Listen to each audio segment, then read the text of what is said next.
convidado seguinte, a senhora Helena Ferreira Moura, da Associação Brasileira de Estudos em Álcool e Drogas, ABAD.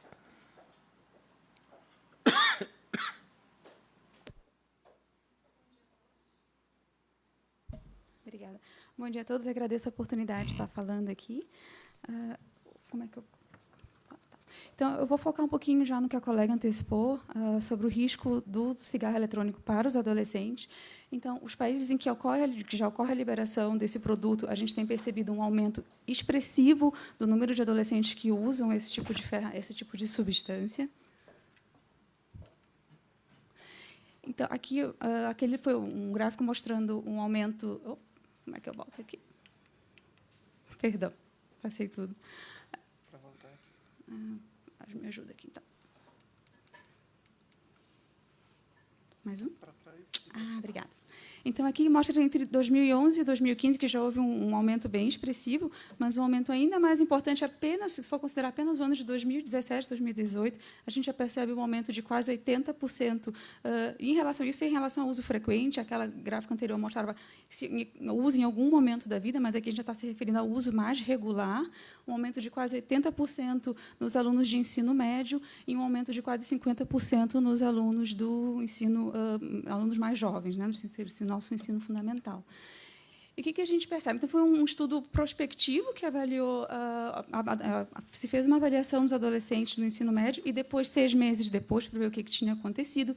Então, aqueles que, na primeira entrevista, haviam feito consumo de cigarro eletrônico, 6 meses depois, eles tinham um risco 7 vezes maior de estar usando cigarro convencional.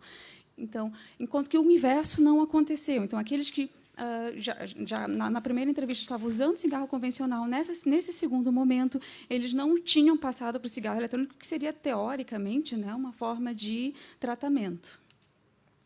Então, aqui, novamente, outros dados. Então, as colunas em azul são aqueles que não usavam cigarro eletrônico. Os em coluna vermelha são aqueles que usavam. Quanto mais alta a coluna, maior a prevalência, maior o uso regular, o uso mais já estabelecido assim, de cigarro comum. São blocos diferentes, porque foram formas diferentes de avaliar, mas, em resumo, o que esses dados estão querendo dizer é que aqueles adolescentes que usavam cigarro eletrônico, com o passar do tempo, eles têm um risco muito maior de estar no uso regular de cigarro convencional. Então, o que isso mostra? Né? Que, na verdade, o cigarro eletrônico, na adolescência, ele tem servido muito mais como uma porta de entrada para o cigarro comum do que como uma ferramenta de tratamento.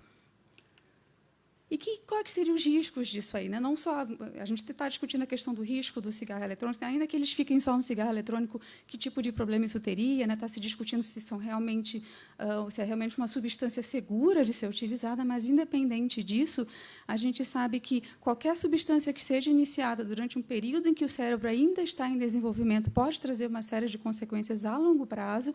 Uma delas é o risco aumentado para a dependência de outras substâncias, inclusive cocaína, álcool. Já existem alguns estudos também mostrando problemas de atenção e no controle de impulsos naqueles adolescentes que começaram a fumar. Bom, mas pode se discutir, mas a indústria não está oferecendo esses produtos para os adolescentes, então a gente não está discutindo aqui a legalização dessas substâncias para adolescentes. Porém, a gente questiona até que ponto esse não está sendo o público-alvo, porque é exatamente nessa população onde o consumo está sendo cada vez maior. E, quando a gente avalia, já tem uma série de estudos mostrando sobre isso. Aqui eu peguei só um exemplo bem de mídia assim, para mostrar para vocês. Então, isso é um extrato do videoclipe do Justin Bieber, que a gente sabe que é bem aceito no público mais jovem, em que, em vários momentos do videoclipe, aparecem pessoas fumando cigarro eletrônico.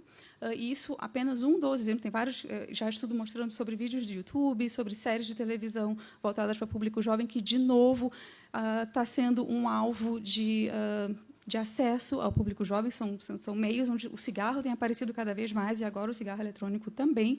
Fora isso, a questão que já foi citada aqui pela Tiziane anteriormente, da questão de se usar sabores, de colocar sabor de menta, de morango no dispositivo, para que isso se torne mais apelativo para o público jovem.